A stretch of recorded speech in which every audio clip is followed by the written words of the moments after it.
Welcome, everyone. Welcome to the Seeker's Quest. Good to have everyone here. Happy 4th of July. I'm super excited for this episode. CC sent us some of his notes for today, and yeah, it's going to be good. Excited for the 4th of July, too. You have plans for the 4th of July, Veda? My 4th of July is like every day that I celebrate life, that I'm still on the planet. I still have the privilege of having a human body to engage in the service of others. So that's my celebration. Okay, great. Do they have an Independence Day in India? Yes, I just don't know when it is. Really? It's August 15th. August 15th. Oh, that's great. Oh, CC just joined us. CC, are you here? Now, is that Independence Day celebrating the independence from Britain? Yes. Okay, that's cool. What do they do? Do they do fireworks? I never celebrated one. Ah, okay. I think I've never been independent. I've always been dependent on Krishna. And my life works out. That's fair.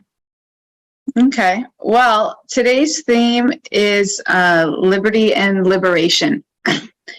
And I wanted to share a story of kind of reflecting on this theme. When I first came into yoga, like 10 years ago, maybe, my yoga teacher suggested I read this book. It's called How Yoga Works. And the premise of the book is this: it's set like way back in the day, like really long time ago, hundreds of years ago. And this woman is hiking through the Himalayas, and she has a bunch of yoga philosophy books with her. And she goes through some town, and the town like arrests her for distributing her books, and she gets put in jail. And the whole thing's kind of a scandal. She shouldn't really be in jail, but she is. And when she gets put in jail, she continues just practicing her yoga. So she's just reading and chanting and meditating, and her internal is really no different than when she was out of jail. Like, she's still the same person. She's still very peaceful. She's still very disciplined. And the people that are running the jail, the wardens and such, notice this about her. And she kind of starts to develop relationships with them. And they have a whole host of problems, like addiction problems, body aches, like all kinds of problems. And they start to ask her if she can help them. So she starts kind of helping them, teaching them what she knows. And what ends up happening throughout the course of the book is she changes the lives of all of these people that are not in the jail, but are working at the jail. And she starts teaching them, and they become her students. And you start to see their lives transformed. And it's really beautiful. And what it really made me think, it was really profound for me at that moment, because I knew nothing about yoga or yoga philosophy or anything like that. But it was really like so inspiring how this woman was living in this jail, but she was so internally steady and peaceful and compassionate and loving that that didn't change. Her external circumstances didn't change her internal circumstances. And she was so strong and steady in that, to the point where she was inspiring people who were outside, who were actually like keeping her prisoner. She was inspiring them and changing their lives in ways that they were developing some of those same qualities. So it was a really beautiful and kind of like aha moment for me, something that was kind of profound in my practice when I started coming in. And I was like, I want to be like that, like able to be in any circumstance in life. Like, it doesn't matter what's going on around me, and I can maintain this inner contentment and peacefulness. What do you think about that, Veda? I love it. When I was growing up, I had a teacher who told me a similar story. but he made it sound like it was one of his friends. Really? Maybe it was. It was really nice because he had told us the story in the class of a man who was very notorious, and he found the Bhagavad-gita, and he came to the center, the meditation center, and he said he wanted to join, and they looked at his picture and they're like, this guy is wanted. We don't want him in our sanctuary. And so they couldn't say yes or no because they were afraid if they told him no that he might hurt them. So they were completely dazed. And he just said, I'm here to join the monastery and I'm not leaving. So he just waited there and then he went into the ashram and got one of the buzzers and buzzed himself up. No one wanted to engage him in service. He just kept following the people around. And finally the law caught up with him. Something similar. And he was about to get sentenced.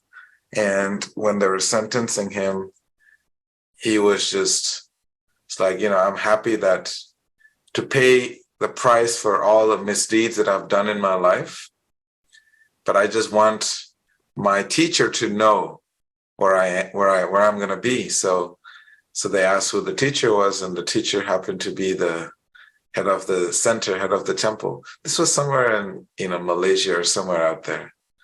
And yeah, when the head temple leader came and, the court tells him everything that he has done, he was like, oh my God, I can't believe this guy is a killer. He's such a big time criminal. So anyway, they incarcerated him. They put him in an island with a group of other prisoners to die. And all he wanted was his beads to meditate on and the Bhagavad-gita. And he supposedly had turned the whole island into yogis. And they would drop food with helicopters and whatnot. And people were just civilized. So the whole island becomes civilized because he had this internal transformation. No more killing, no more brutality, no more agonizing people. And he was able to turn it's almost like he always told us that it was an island. And I always thinking about Alcatraz, and how one person whose consciousness is evolved is able to influence everyone around him. And the whole place turned into a sanctuary for people to practice spiritual life. And he was eventually released because he said, this is too much. We're trying to, keep these people and let them die in that space, but they all turned out to be good people. So whatever he is doing has reformed everyone. So they released him. I don't know what happened. I also remembered his name for quite some time, but it's not coming to me right now. So something very similar to what you're saying, that it's really that two different worlds. There is the inner world and there is the outer world, and how when there's a change in the inner world, we are able to change naturally, influence our outer world. So something. Wow, nicely said. I think CC is on, right? Yeah, CC, are you here? Yeah, I'm there. I'm still. Can you hear me? Yeah, we can hear you. You're locked out? I'm sorry, I'm still outdoors. I'm still waiting for somebody to open the door. But I've been here. I joined for 10 minutes. I heard. Can you hear what I'm speaking? Yeah, we can hear you. Okay, so sorry about this. But I think I can join while I'm walking and trying to call someone and find a way in. So you're in the outer world, thank you for sharing those experiences. When I was growing up in India, I grew up in the you could say what we call as the post-independence generation. My father was born around the time when India got independence, and then I was the next generation.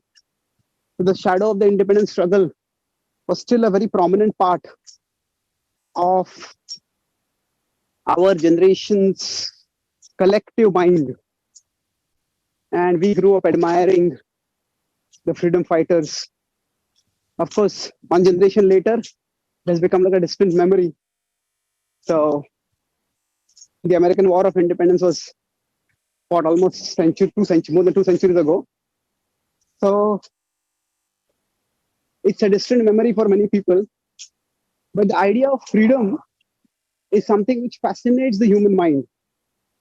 And we all long to be free. Now, we long to be free, like in the American Declaration of Independence, everyone has equal right to life, liberty, and the pursuit of happiness. So, first we want to survive that life, then we want to be free, and free so that we can pursue happiness. So the East and the West, maybe Radha Devi, if possible, you can share the screen and the diagram. Oh yeah, maybe I you. can do that. Sure. Do you want to put your camera on, even if you're just holding it? I'm also walking, so I cannot put on the camera because I think I should just get there in a minute. Okay, this is impressive. You're multitasking. Chaitanya Charan, we didn't actually introduce you. He's our resident spiritual scientist. He's a renowned author and monk, and you have an engineering degree too, right? He's just incredibly brilliant and learned, and we are very happy and lucky to have him here with us. Yes, this is the perfection of liberty, to have people praise me. Okay. I'm honored to be with all of you here.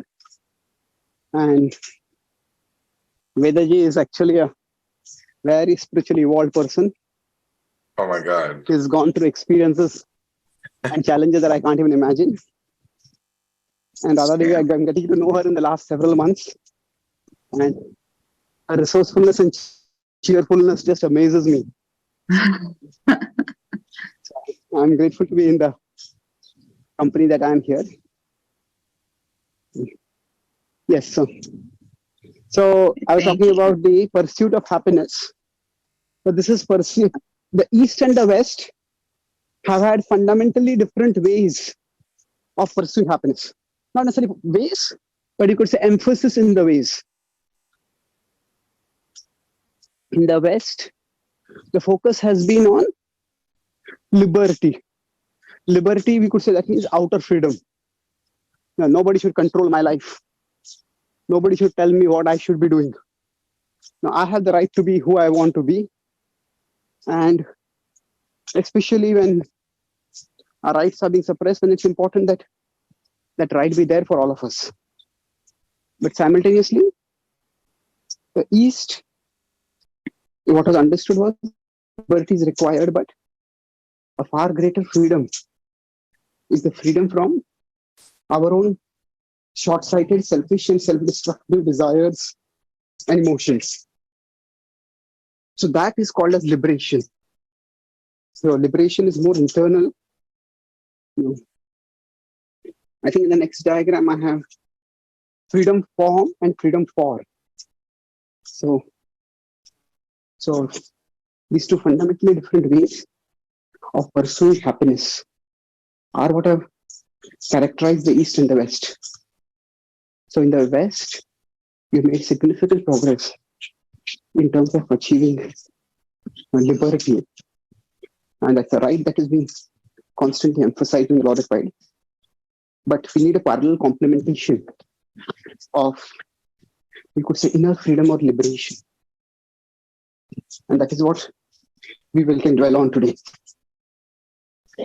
Yes, Vedaji, Radha, if you want to comment on some things. Yeah, do you want to go first, Veda? You go ahead. Go. You go first. You know, where you put the diagram where it says free, freedom from, and freedom for, and it says from political tyranny. And I'm just wondering why you call it a political tyranny. The reason for that terminology.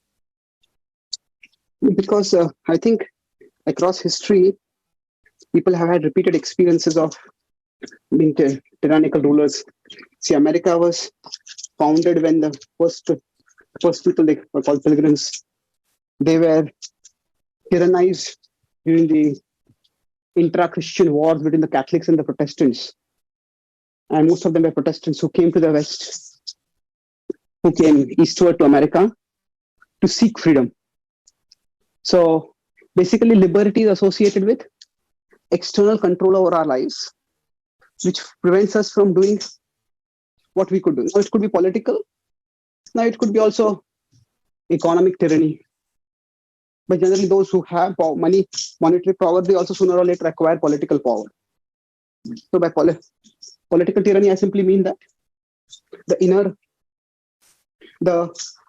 rigid control over a person's external activities and choices.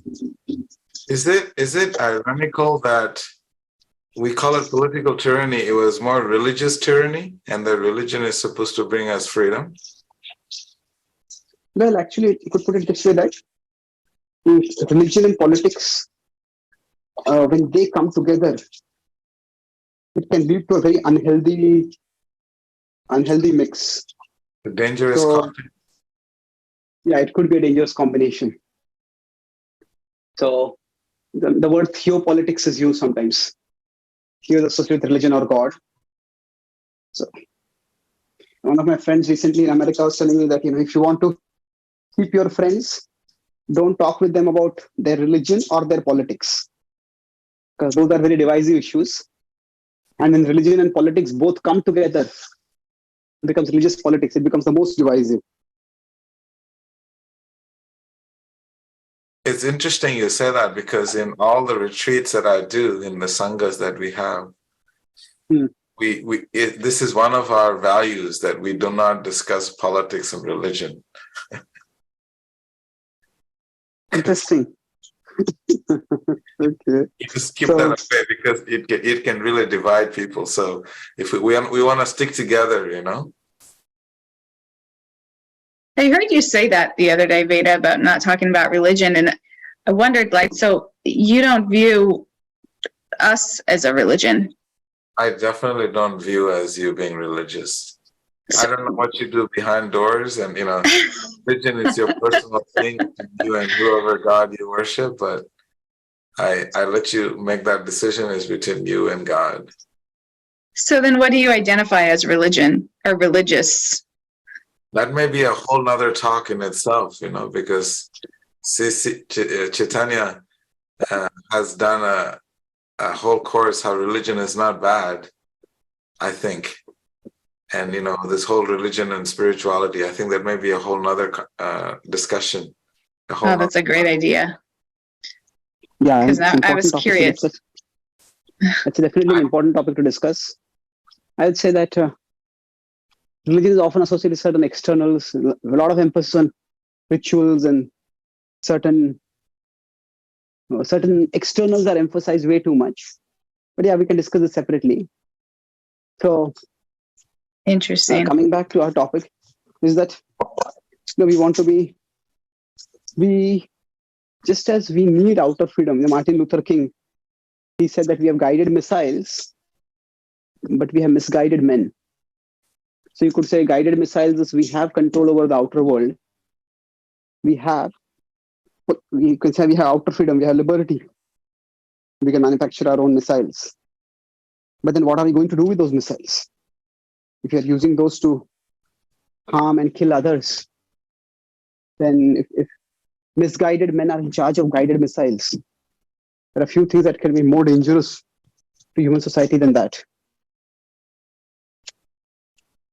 Yeah, when I first came in, actually when I graduated college, I had a nuclear engineering degree, And I felt really strongly about nuclear energy. I felt like it was something that was misunderstood and could be used for the good, and got a lot of bad rep.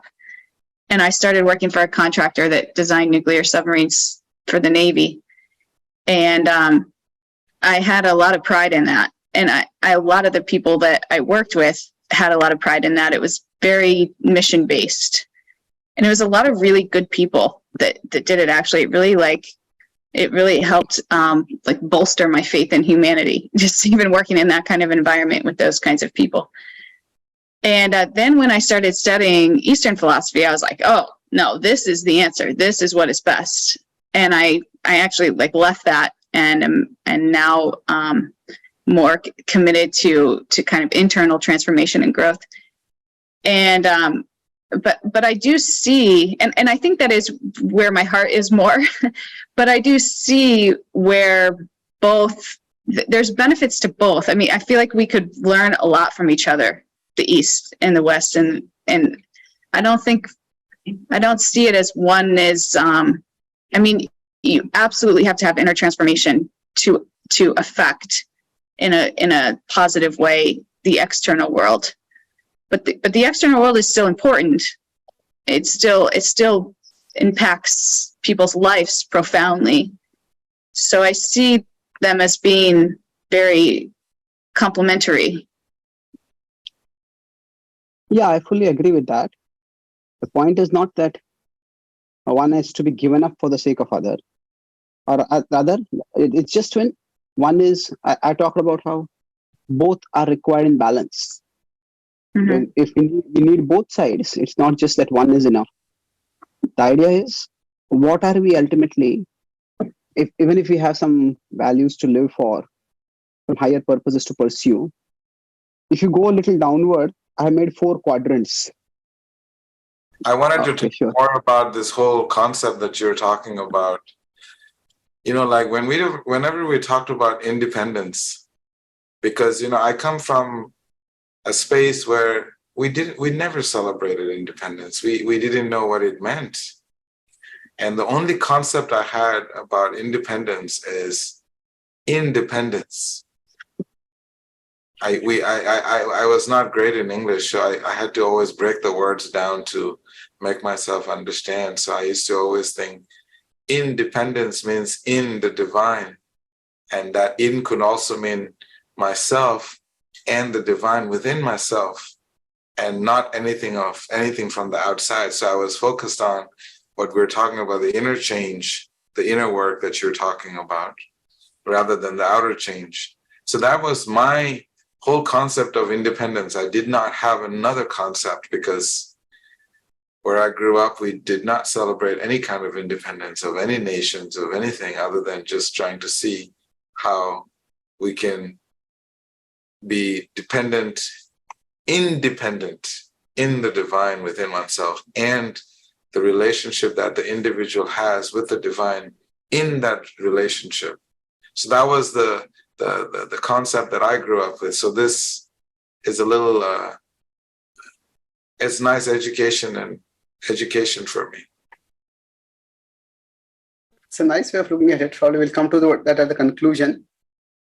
In one sense, we can say that we cannot be completely independent. As you said, independence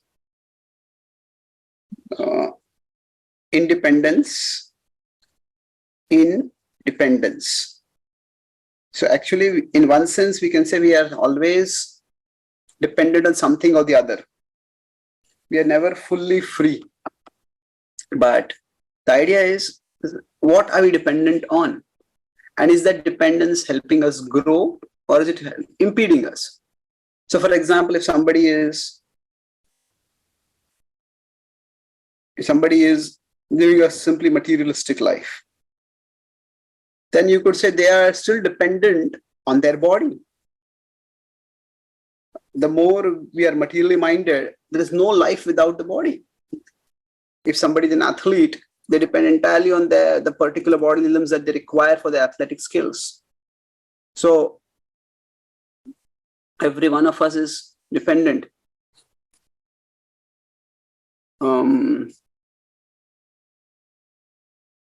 So we are dependent. That's why, in one sense, the outer freedom is in its own way important. But it's a question of priority, which is how important. So outer freedom, when outer freedom becomes an end in itself, it becomes a means to some end. Like earlier talking about religion. If somebody wants to practice some higher values, they need some freedom. But if freedom is thought solely for freedom's sake, then over a period of time, we start gravitating toward self-destructive things. We tend to be the three things I mentioned earlier: short-sighted, it can be self-destructive, and it can be selfish. So our desires tend to gravitate in these directions. So we need outer freedom, but outer freedom is meant to take us upward, not downward. So going back to the diagram, if there is no liberty, if there's no liberty and no liberation, that means there is nothing that we are free, there's no outer freedom and there's nothing internal that we want to live for, then that is definitely a state of misery. There's only liberty but no liberation. Then also it can be destructive, as in that somebody can have freedom and they say, I'll have the freedom to do what I want. Then somebody may start drinking, somebody may start smoking, somebody start doing drugs, and they can become compulsive, they can become self-destructive over there. Now, if somebody, on the other hand, has outer freedom but no inner freedom, that is a difficult state to be in. But both of you gave examples in the beginning of how even such a situation, some growth was possible.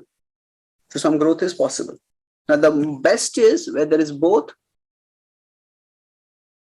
there's liberty and liberation both together.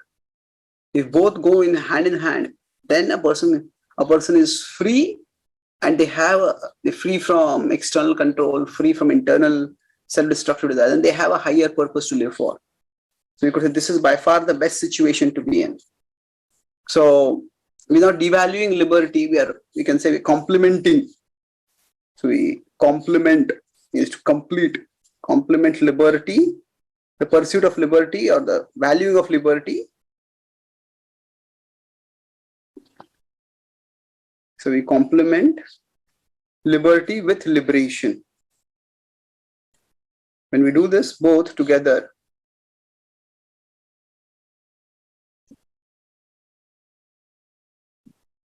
complement liberty with liberation. That's the best combination we can have. Can we talk a little bit about that lower right quadrant? And you made the point right before that too, you said if you have liberty, but you don't have liberation, it can be destructive. Right. So if you don't have internal liberation, but you have the freedom externally, it can be destructive. Can you explain what would cause that to be destructive?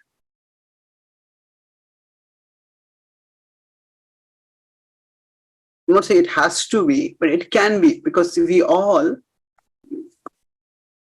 I discussed this earlier, that how we are at our core spiritual beings, but we are surrounded by a mind. The soul, the mind, and then beyond that is the body. So what is happening is that the mind often has some negative conditionings within it. So they may be anger, they may be greed, they may be jealousy, they may be lust or craving. So these negative conditionings within the mind, they impel us toward actions that are counterproductive, actions that are destructive. And if we have to avoid that, if all that we are pursuing is external freedom. One of my friends I'll give an example of this. One of my friends is an attorney, but he is in an inheritance attorney. Now, it's not just fighting over who gets inheritance. he says that there are many people, their parents have earned a lot of money, they're very wealthy. They want to give all the money to their children. But the children, because they've grown up in wealth and comfort, they're often a little irresponsible. And the parents are apprehensive that if all the money comes to the children, they will just misuse it. I met one person who was around 16, 17, and he was just exploring drugs. And at the time, his grandmother or some person from 2 generations away, grandmother, I think, has passed away. And she gave all her property, not to her children, but to this grandchild. And he had a ton of money and he was just exploring drugs. He told me later that was the worst thing that could have happened to him. Because if he didn't have enough money, he wouldn't have been able to take so many drugs. He got that money and he was just completely hooked. It took him years to get free from that addiction eventually. So this inheritance attorney, his specialization is that when parents make a will, that after their departure, their property will go to their children, they make it that per year, my child will be able to withdraw only this much money. And after the parent passes away, often the children do some court case and try to break the will, saying that my parents, my father or mother was not mentally stable when they made this will. It's my money, I should get all of it. So basically, he focuses on making wills that are unbreakable. So it is not that the money is not to be given to the children. The money is meant for the children. But that freedom to have a lot of liquid cash at one's disposal can actually be dangerous, can actually be counterproductive. So that is so freedom or freedom with money, free access to money, it can lead to self-destructive actions. That's what I was talking about. That in general, when a person has outer freedom, outer control, outer power, and we're not saying that outer power has to be taken away, but the point is, unless there is a sufficient emphasis to develop inner power, to develop the wisdom that enables one to make good choices. So unless a person is liberated from internal self-destructive impulses or urges, till that time, external freedom alone will not be enough. External freedom can be counterproductive. Am I making myself clear now? Yeah, okay. So you're saying, like, the Bhagavad-gita teaches us that the soul is separate from the mind, and the mind can easily be influenced by external factors. Some of those factors of which can bring us to lower consciousness, things like attachment to money or attachment to people of the opposite sex, or just attachments that can bring us down if they get out of control or if they're not regulated. So what you're saying is the mind can work like that, or the mind can be connected to the soul, and the soul and the soul can act from a place of much higher, right? And we can use the sastra and the literature that we have to educate ourselves so that we can act from a place of much higher. So you're saying that if a person isn't trained in this philosophy or isn't trained in a philosophy which brings them higher, and that makes them connect with the soul in a way that they're acting from that place of integrity, then it can lead to destructive habits. And that's what ends up happening a lot in even our societies, when people don't have these kinds of systems that they learn from, or these moral or ethical or really like a true north of which they make their decisions. Then they end up making their decisions based off of their attachments or what their senses are telling them to do. Is that what you're saying? Yes, definitely. Yeah, thank you. Well clarified. So I look at. Go ahead. No, you can continue. Please. When we're going through this topic, I take a more simplified approach because sometimes it can be I'm trying to see how I would take it, and I would explain it to a student. I think of how, the light is required in order to dispel darkness. And that light is coming from the inner self. And when that inner self is lit up, then everything around, you can have a better perspective and find its purpose and belonging and its proper utility.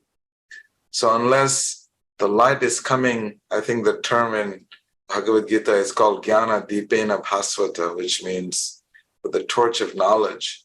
But I feel it's more when the soul is situated in its true essential self, it's lit up, then whenever we interact with the outer world, then it's very balanced because you can see things for what it is. Otherwise, there is not enough information and it's difficult to look from outside in.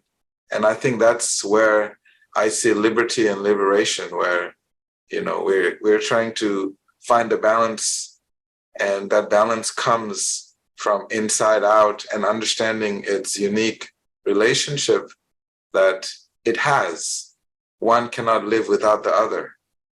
So that's how I see it. It's important of shining the light from inside out rather than outside in, because matter in itself is not really lit up. It needs somebody to move it. It needs a conscious being to move it. And that conscious being is this illuminated self. So that's what I was thinking of when you're explaining this. So you're saying, that, okay, let's put it this way, that that there's light from outside in and there's light from inside out. So we could say that something like a person, light from outside in means that, okay, there's a path, you can go wherever you want. You're at a big crossroad. Just now I was in the streets of Boston and I was trying to get in from the front door, back door. All of them were locked somehow. I was wondering whether the third door or not. I was free in one sense, but that freedom was not of much use because there was some restraint. So we could say that there is outside in refers to you have the external facility, all the roads are open for you. But inside out is more of, okay, where do I want to go? So you could say that outside in could be more in terms of the facility, and inside out is more in terms of the intent. It's more in terms of the resource.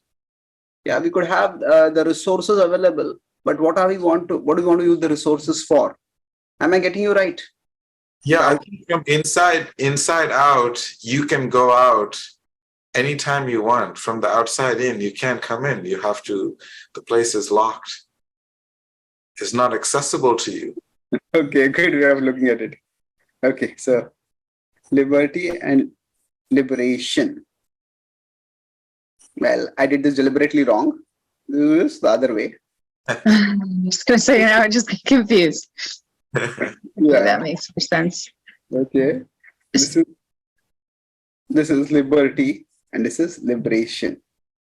So then, question for both of you before we run out of time here. What are some things that we can do today to increase the brightness of this inside light, to find more of a state of liberation? What are some things I can do today? Well, my understanding would be, you want to start? Go with it first. Please go ahead. You should come to Vrindavan.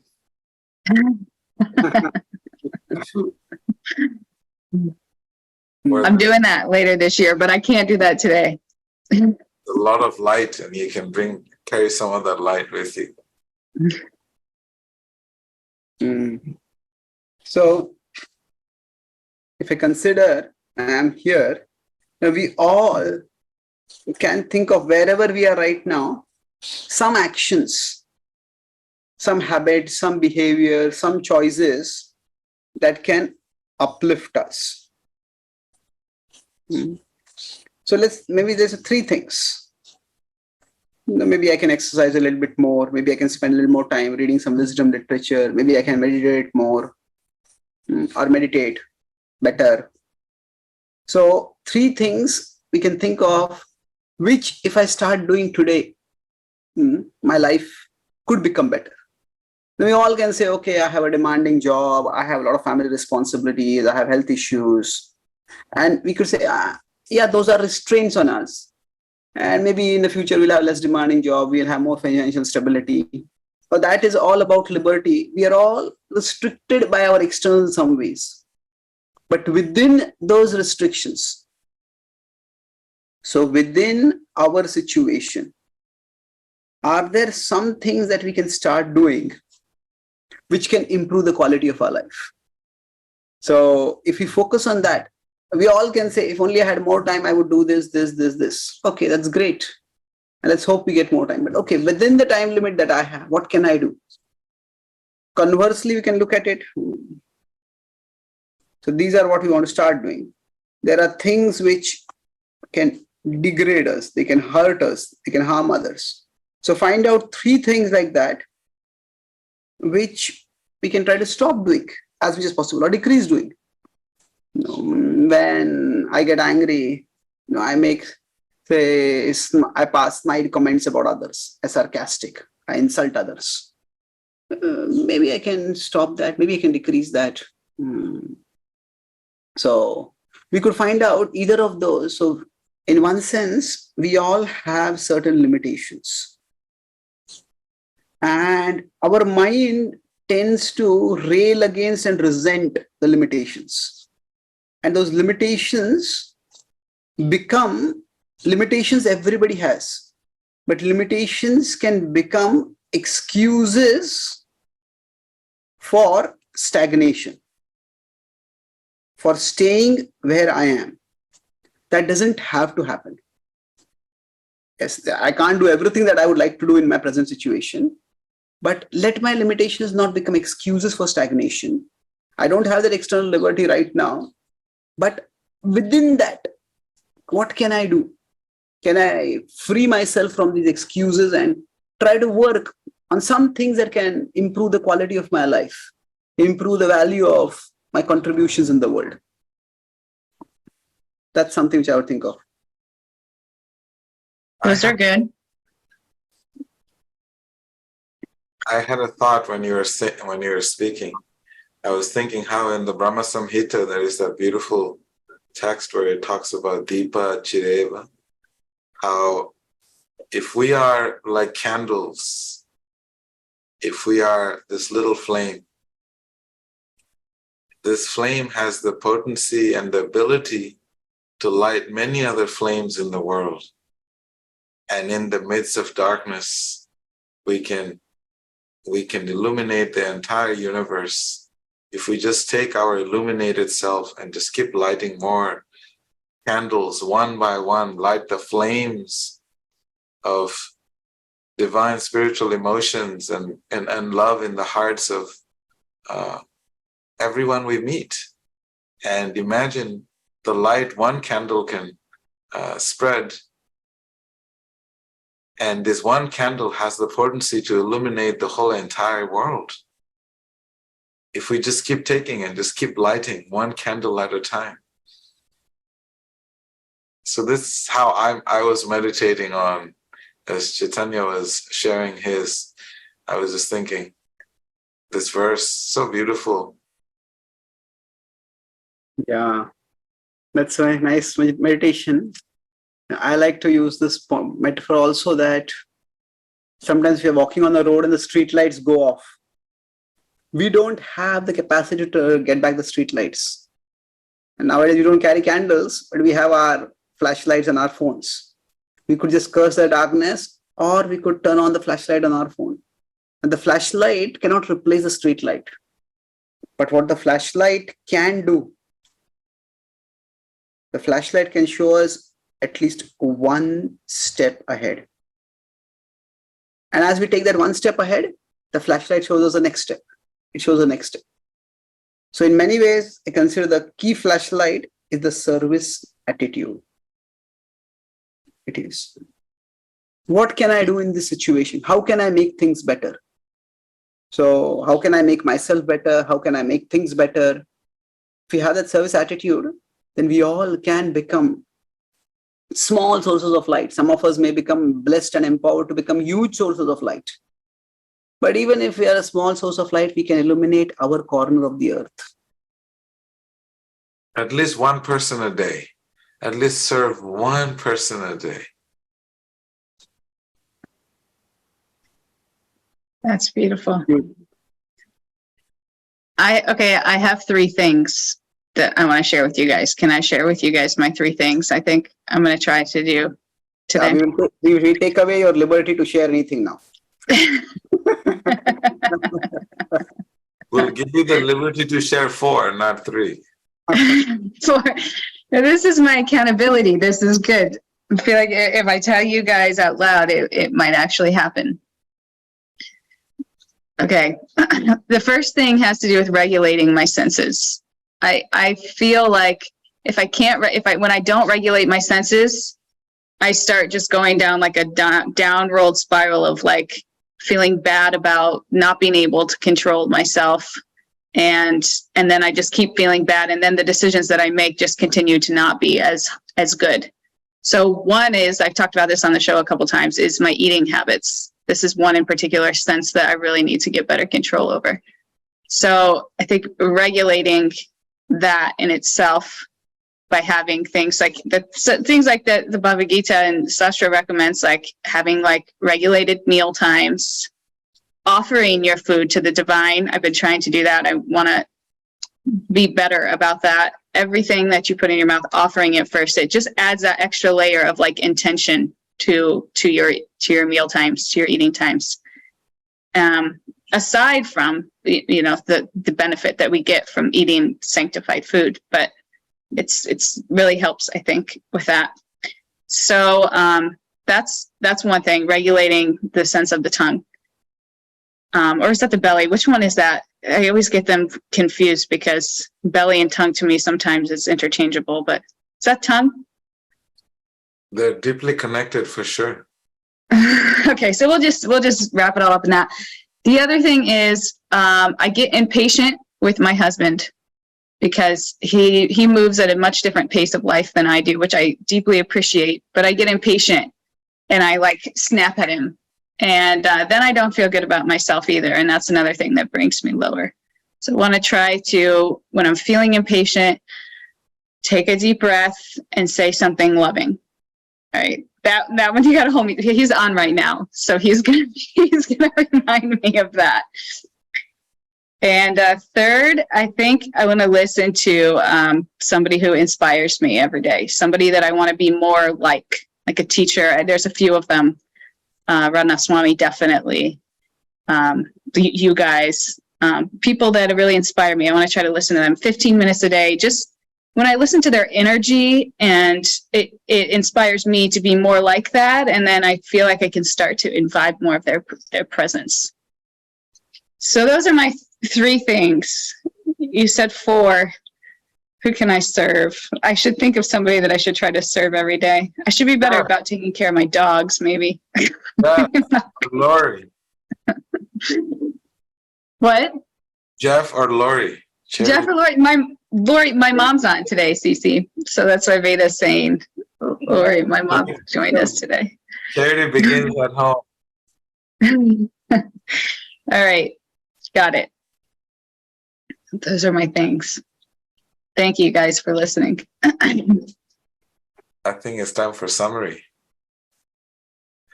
Concluding words from CC.